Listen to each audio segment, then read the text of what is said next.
Chapter 26. Concierge. The traffic was light, but it still took an hour to drive from Bedfordshire to the Ambassador Hotel, built amidst the office towers in the City of London. "Just be confident," Wheels said, as they headed towards the revolving doors with baseball caps pulled over their heads. "Places like this is going to have security cameras everywhere, so move fast and keep your head pointing towards your feet." A blast of warm air hit the pair as they passed into the lobby. An elderly couple stood around a mound of designer luggage, waiting for a car to pick them up.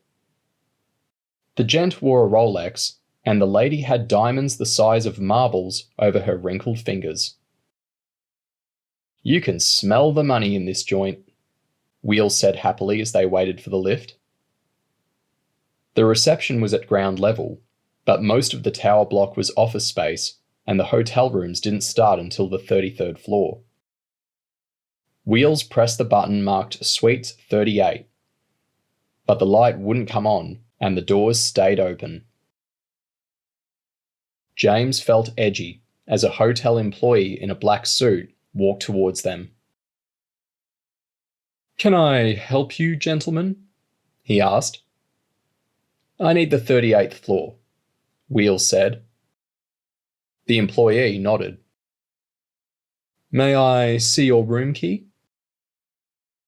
Wheels handed the plastic card over, and the hotel employee pushed it into a slot above the lift buttons. "There you go, sir."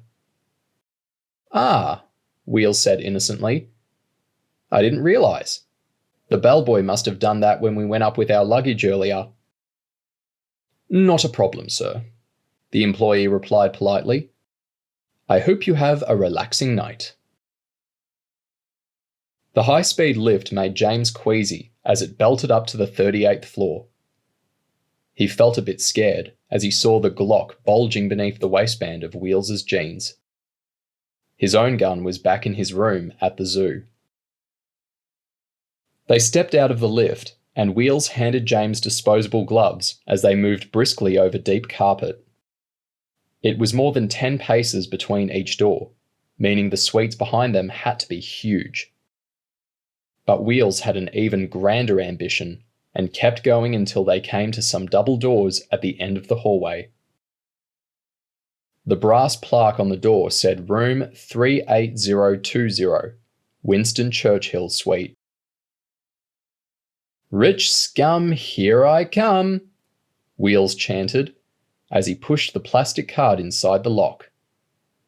It took a couple of seconds for the mechanism to work, and Wheels ripped the gun out of his waistband as he stormed into the huge suite. But the bed was pristine, and there was no sign of any luggage or personal items spread about. "Empty room," James said. Wheels swore under his breath as he tucked the gun back inside his jeans and almost trod on James's foot as he spun around. "Look where you're going, kid!" James didn't fuss over getting blamed as Wheels stepped back into the hallway and slotted the keycard into the door of the nearest suite. This time he pushed the door and got hit by green light from a TV screen. As James stepped in, he noticed a woman standing in the bathroom wearing only knickers and a woolly mammoth on the bed in polka dot boxers. "Where are you going, honey?" the man asked in an American accent, clearly thinking that the sound of the door was caused by his wife leaving. But he knew something was wrong when she screamed. "Get on the bed," Wheels ordered as he pointed the gun in the woman's face. "Now." "Keep cool, boys," the man said, raising both hands in surrender as Wheels bundled the woman across the bed. "We don't want any trouble." "Nor do we," Wheels said as he opened up a large mirrored door and spotted the small electronic safe in the bottom of the wardrobe. "What's the code?" he demanded. As Wheels unlocked the safe and retrieved a laptop and the lady's diamond necklace, James walked around to the bedside table where he found a mobile phone, a wallet, and the keys to a Lexus. James flipped the wallet open and showed Wheels the rack of bank cards inside. "He's loaded," James said, as Wheels crammed the laptop and jewelry inside a Nike backpack, then aimed the gun at the lady. "I don't see your purse," Wheels yelled. "Where is it?" The woman sat with a luxurious satin pillow in her lap to shield her breasts. "Find it yourself," she spat, her body language indicating that she wasn't too impressed by her husband's meek surrender. "This says Patek Philippe," James said, as he picked up the man's watch. "Never heard of it." Wheels laughed. "That's because you can't afford it. They're dearer and more exclusive than a Rolex. Trouble is, that makes them buggers to fence." James reached over and dropped the watch into a backpack as Wheels searched around for the purse. Finally, he lost patience and smashed the barrel of his gun into the woman's face. As she howled and sobbed, her husband pointed towards a yellow handbag resting in the gap between the mattress and the bedside table. "No!" the woman gasped. "My grandmother's brooch is in there! Please don't take it!" "Your granny's brooch?" Wheels sneered. "Quite frankly, I don't give a damn." The woman sniffled as Wheels ripped her purse from the bag and began inspecting her collection of plastic cards. "Very impressive," Wheels snorted. "Do you know this card comes with a 24-hour concierge service? That's going to come in handy for replacing all this stuff we're stealing." "You've got what you came for," the man said firmly. "Now why don't you leave?" Wheels broke into a nasty laugh as he ripped the hotel telephone out of the wall socket. "I'm afraid that we're only just starting. What's the registration of your car?" "Why do you need it?" he asked. Wheels looked at the woman. "Do you want me to smash her one?" 71DEF259. "Right," Wheels said. "And is it parked down in the basement?" The man nodded. "Valet or self-park?" "Self-park. Basement level 3 outside the elevator." Wheels snapped the cord from the base of the handset and threw the length of telephone cord at James before pointing at the woman. "Tie her up." "What are you doing?" the man demanded. "It's very simple," Wheels grinned. "You're going to tell me the PIN numbers for all of your lovely cards. Once we've tied you up, I'm going downstairs to take your car. Then I'm going to drive around London, stopping off at cash machines and drawing 250 or 500 quid on every one of them. It should only take an hour or so, and my little pal will wait here pointing this gun at you. If you make a fuss or try to escape, or if it turns out that you told fibs when you gave me your PIN numbers, he's going to put bullets through both of your heads." James felt bad about tying the woman's wrists together as Wheels made the man write a list of his own and his wife's PIN numbers on Ambassador Hotel stationery. "Turn onto your stomach," James ordered, as the woman sobbed desperately. James knotted flex around her ankles before trussing the wrists and ankles together and cramming one of her husband's handkerchiefs in her mouth. The man scowled at James when he moved in to repeat the exercise, but gave in when Wheels squished the tip of his nose with the gun. "Any noise, any lies, any fuss, and you're both dead," Wheels grunted while James finished tying the couple up. Then he handed the gun to James. "You feeling okay?" The Glock was heavy, and James felt awful about the sobbing woman. But he nodded. "Don't sweat it. I'll call in about an hour and meet you back where we parked," Wheels said. As Wheels walked out of the room, James settled into an armchair and kept one eye on the couple as he tried to work out how much they'd stolen. The laptop was worth a few hundred. The watches, the woman's jewellery, cufflinks, plus the money Wheels was collecting from the cash machines, and whatever the new Lexus was worth to a stolen car syndicate.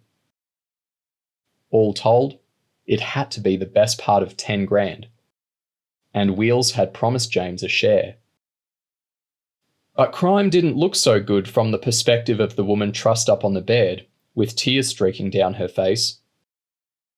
James grabbed the remote and flicked the television from 24-hour news to VH1.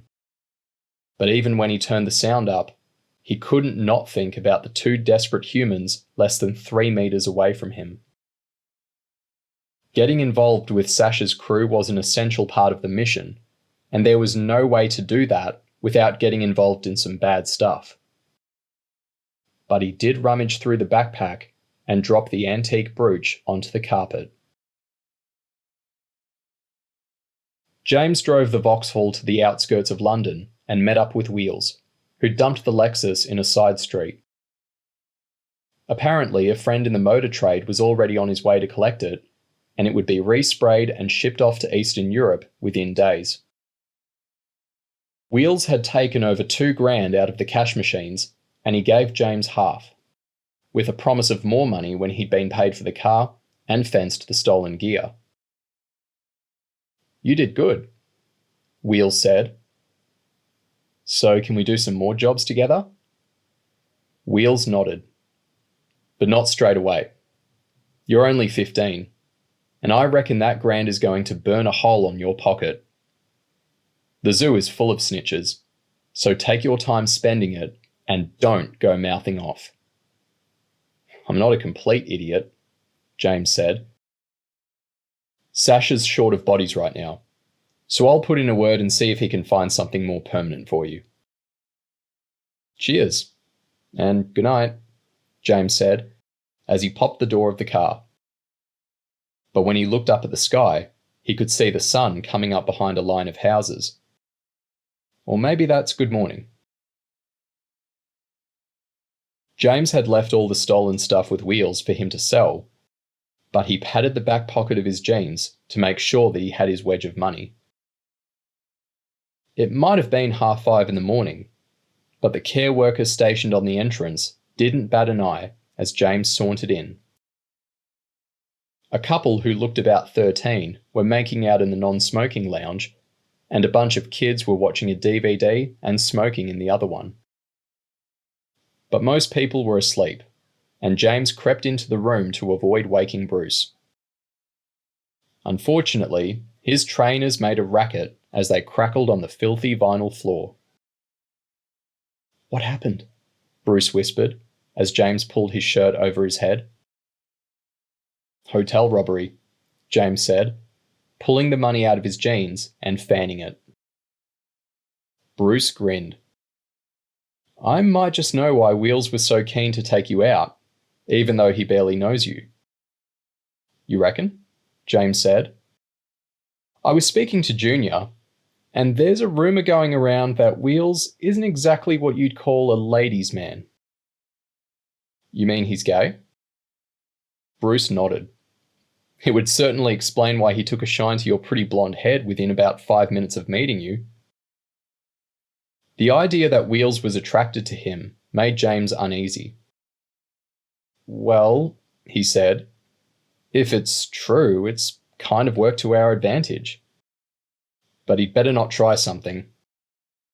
And speaking of people who keep things under their hat, what was going on out on that football pitch?" "I've always been good at football, but I'm not really into it." James shook his head in disbelief.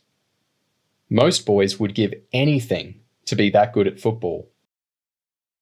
"You never practice or anything," he said. "If you did, you'd be awesome." "Oh, I'm a talented guy," Bruce said immodestly. "By the way, you might want to be careful when you climb into bed. There's a couple of teeth around somewhere." James raised an eyebrow. "Teeth?"